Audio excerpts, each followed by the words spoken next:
This is Akashwani. In the program Spotlight Now, we bring you a discussion on inauguration of RRTS corridor, strengthening infrastructure. The participants are Deepak Kumar Dash, senior journalist, and Anuba Rohatgi, anchor. India achieved a milestone in mass transport system today with the inauguration by Prime Minister Narendra Modi of the priority section of the Regional Rapid Transit System RRTS corridor in Uttar Pradesh.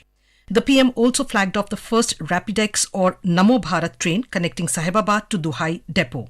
To discuss the significance of today's development, I am now joined by senior journalist Mr. Deepak Kumar Dash. Mr. Dash, welcome to the program. Thank you, ma'am. Mr. Dash, transport infrastructure plays a very important role in the economic development of a nation. Now, as a rail-based semi-high-speed commuter transit system, which is capable of running at speeds up to 180 kilometers per hour, how significant is the launch of the Delhi-Ghaziabad-Meerut RRTS corridor? To tell you very frankly, it is the beginning of a new thing entirely for urban transportation system. It's not just modern but also futuristic. Because what you see in all these years that, while we are building expressways or other rail network, but coming from one city to another has been a big problem so far. So those have been like getting clogged because of a poor road network. And as the economic activities are increasing, so cities are also becoming bigger. So now what you see now is Delhi to Meerut is almost like getting urbanized. Such a scenario, to build new roads or to expand the roads, to build new railway lines is very, very difficult. In such a situation, a particular transport mode like RRTS or Namo Bharat, which can pass through the congested areas, through the cities because it's elevated. So it brings a lot of benefit to the entire transportation system. And it's a new beginning, big beginning primarily because people can travel from Delhi to Meerut in less than an hour, cover more than 80 kilometers in less than an hour. So that's nothing. As of now, if you go from one part of Delhi to other part, it takes you 1.5 hours. So the first big change that will bring is it will bring down the time, the efficiency of workers, people will increase. Second part is it will help in decongesting cities like Delhi, which is now under huge pressure of urbanization. Now people can stay in Ghaziabad, Duhai, as you talked about the station, the depot, or Meerut, or maybe a little bit ahead. And there they can stay, better environment, better, and they can come to Delhi, work, go back. So there are 2-3 things. It will improve their quality of living, hassle-free travel, and at the same time, it will also push economic activities. And it is not just, today was the beginning of a very small stretch, that's the priority stretch. Once you see this entire corridor becoming operational by 2025, the changes will be very much visible. And as there are plans in the future, as the RRTS corridors increase, it will be completely a new game changer for this entire urban transportation system. Today we have only 3-4 modes of urban transportation. In Delhi primarily, and the other areas is the city bus. Then you have metro which caters to primarily the intra-city. That means within the city and also the city and its outskirts like Delhi to Gurgaon, Delhi to Noida. But this RRTS goes beyond that. It takes you to almost like 60, 70, 80 kilometers, maybe to up to 100 kilometers. So this entire system of public transportation, which is clean, efficient, is going to be the future. The RRTS project, which will cover the NCR comprising of Delhi, Haryana, Rajasthan and Uttar Pradesh, it is spread over an estimated 55,000 square kilometers and is home to a population of over 46 crore with a combined GDP of an estimated $370 billion. Those are some very significant numbers from the point of view of how important this region is economically. Yeah, because there has been a lot of calculation, a lot of estimates that how the economic activities or the, as you said about GDP of NCR is higher, is much more than many other states. So that's a very clear point that you have a lot of economic activities happening right in Delhi and also its outskirts as Delhi grew, like Gurgaon, Noida, these are the signing centers of economic activities. Faridabad has been in a very old center of economic activities because of manufacturing. So now those areas are getting expanded. So this RRTS, once this faster movement, faster mode of transportation happens, that gives a lot of boost to economic activities. As Prime Minister today morning said very rightly, that when we take these RRTS corridors to Alwar via Gurgaon, then to Panipat via Sonipat, so there will be a lot of new business activity. It will benefit traders, it will benefit young people, students, technocrats, people who are working in IT sectors. So, and once this faster mode of transport, which we call as rail-based, high-speed, high-frequency regional commuting that starts. One big thing will happen is lot many industries will be interested to come here. See, look at how things are changing in Delhi, Noida, Gurgaon, with Jewar Airport coming up. So you will see a lot of activities, hectic economic activities, and in that situation, you need a transportation system which is faster, safer, and assured. Because otherwise, if you depend on the existing system of a road network or existing rail network, there is a high possibility of getting choked. And RRTS is a completely, in a way, greenfield through the brownfield areas because it's a dedicated corridor. There is no question of someone else coming because it's an elevated stretch. So the frequency can be improved, increased, the number of trains can be increased, number of coaches can also go up. So in a way, this RRTS expansion of the RRTS in the NCR will be a big boost to efficient use of manpower, also for other economic and business activities. The 8 corridors that will be developed under this project will cover cities and towns such as Alwar, Panipat, Khurja, Rohtak, Hapur, among others. Now, in a way, the RRTS corridor, once completed, will also lead to opening up of new commercial hubs along its route. In a way, we can say that this corridor will not only, generate new avenues of employment, but will also encourage self-employment for people living in these towns and cities, and especially self-employment people living in Khurja, which is famous for pottery, or Panipat, which is famous for its textiles. People living there and engaged in, their own business can also make efficient use of this transport system and, take their products to bigger cities and vice versa. Now, the new mode of urban transportation, urban development is transit-oriented corridors. That means, see, once this RRTS comes up, the Namo Bharat railway system, so this will give boost to economic activities along the corridor.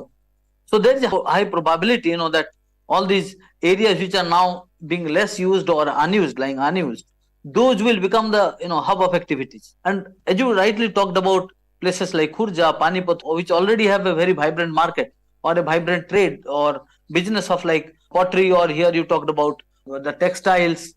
So there people will get a huge boost because they will get a new market to explore, and they can also bring their, products. Some of the products, if they want to sell in Delhi, they can easily bring and take it back. To inform you that, this RRTS train which started today, or the Namo Bharat train, that has also good space for carrying luggage. That's also meant for people who might be going to airport. So this can also be used for people who are doing their own business to bring samples to Delhi rather than taking a train or a car which takes a long time.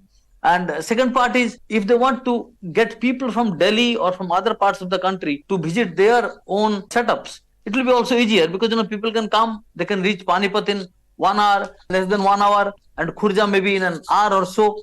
So that will open up a new economic activities altogether. So that will be a boost to the existing trade. But as I told you that the hinterland areas which have not been explored or which have not been explored in a big way, exploited, economically exploited, those areas will also become new hub of new activities. To give an example, like suppose the new station that is in Duhai depot, there is a huge tract of land. Suppose a IT company wants to start a facility, they can simply go and start the work there, because they will get people easily transported from Delhi to that Duhai station, half an hour or maybe less than that. Now, if you look at what happens in Gurgaon, Noida, there is a probability that someone is traveling from Delhi to Gurgaon by cab. There is a possibility that he may get stuck. But once you have RRTS, which is dedicated corridor, you can actually get your manpower transported from one place to another. And so that's going to give a lot of economic boost to this entire region. If we look at the features of the Namo Bharat trains, each of these will have one premium coach, which will be accessible only through a premium lounge on the platform. One coach will be reserved for women. There will be designated space for senior citizens. There will be designated space for wheelchairs. In fact, there's going to be a space for stretchers as well. So clearly, the trains have been designed keeping in mind the new, young, aspirational India, along with women and differently abled. In fact, the Prime Minister also said at the inauguration that the Namo Bharat train defines the new journey and new resolutions of New India. Yes, that's right. But one thing we must also understand that RRTS is like a very advanced version of Delhi Metro. Similar train, dedicated corridor, mostly elevated. Then, some parts will be obviously, underground. So what we have learned from Delhi Metro, the requirement of new age travelers, new requirements. So those have all been kept in mind while designing this entire train. Like when Delhi Metro started, there was no dedicated coach or reserved coach for females, but now it's there. So the new train, because the RRTS is going to cater to a different kind of people altogether who will be traveling long distance. There is a probability that people who are now traveling, who can afford to travel by car from Meerut to Delhi, they would shift. So that's a premium class of passengers. To meet the, so you can only get people from one mode of transport to other, provided you provide in the same comfort level. So people of premier class, they would go for this train because they know that they have all the facilities. And since it's a long distance train, so far as intercity connectivity is concerned, so I think every seat has a charging system to use your laptop, to use your computer. So those all facilities have been kept in mind, and a lot of young people will come travel by this train. So their requirements have also been catered to. And as you rightly said, talked about the Divyangjan, the elderly people. So to ensure that no one faces any hassle, so all these facilities have been created. And remember one thing, as I said, a long journey, 45 minutes, 1 hour. If someone is going from Meerut up to Alwar, in all probability, so it's a very long journey. So the travel has to be very, very comfortable. So all those things have been kept in mind. And this train travels at, as you said rightly, the design speed is 180 km per hour, which is equivalent to our Vande Bharat trains on Indian Railway network. But operational speed will be around not more than 160, 150. But that's a very good speed so far it comes to intercity transportation system. Now, one very significant aim of the RRTS project is to encourage people to use public transportation, which will not only decrease congestion on roads and highways, but it will also have a positive impact on lessening pollution, which is a very big issue for the NCR region. Yes, if you go by the statistics, it's very clear that the ambient air quality, the pollution, one of the major cause of pollution is vehicles, the vehicular pollution, because mostly it is petrol diesel vehicles which are used across NCR, and it's much more in the core NCR and like Delhi and Noida, Ghaziabad, Noida, then Gurgaon and Faridabad. So once you have a clean transportation system, that's the future of urban transportation, urban development. And if you recall what Prime Minister said today, it's not just about RRTS and Delhi Metro or any kind of metro rail network. Huge focus on bringing in electric buses. So central government recently talked about introducing thousands of buses across the cities. In Delhi, I think Prime Minister talked about more than 600 buses are already operational. So the RRTS complements to 2-3 things. Number one, it's a fast, efficient mode of transport.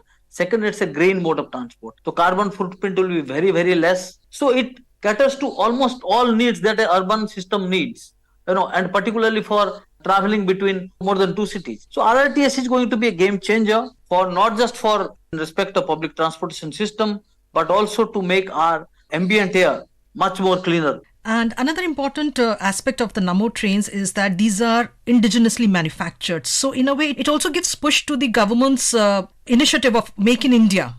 I think that's also what Prime Minister said today morning, that he said that this is not the first train, this is also a made in India train. Every part of the train has been built in India, something that everyone should be proud of, because we are no more dependent on other countries to get the best transportation system. But if you see, that has been the entire thrust of the central government to ensure that we become self-sufficient in meeting our own requirements. Like if you go back to 10-12 years, then most of the trains, metro trains, were also being imported from other countries like Korea, Japan. But now almost all new trains, all new metro trains are being manufactured in India itself. We are not just making in India, but we are also making for India and also for the world. Many trains, many metro trains are being exported to the other countries.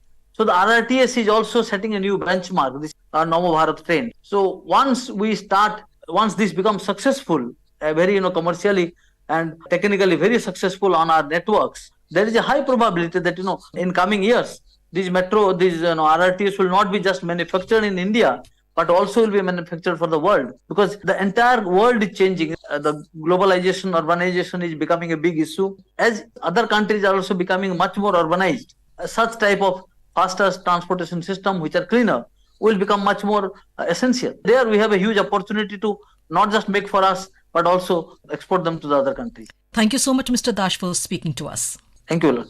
You were listening to a discussion on inauguration of RRTS corridor, strengthening infrastructure. The participants were Deepak Kumar Dash, senior journalist, and Anubha Rohatgi, anchor. This program was produced and presented by the News Services Division of Akashvani. This is Akashvani. In the weekly program Current Affairs, now we bring you a discussion on the political scenario, issues and agenda